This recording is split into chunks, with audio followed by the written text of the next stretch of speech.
Candy to Year, and this felt Christmas tree is a fun addition to add to the walls for Christmas. Not only is this a great idea just to have on the wall for the kiddos to play with, but this is great for school or even church. And it comes with the ornaments so the kiddos can decorate.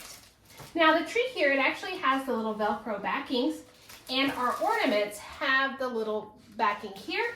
And so all we've got to do is just simply match it up. This is a fun way to add the ornaments. If we don't like the way an ornament looks, we can simply just pull it off and move it somewhere else. The tree comes folded up together. So what I did was I ironed it out to flatten it out. It's got a little hole here, so a push pin will hold it in place. If you want it to be flush against the wall, double-sided sticky tape may be an option. Overall, this is just a fun way for kids to decorate and put up the ornaments.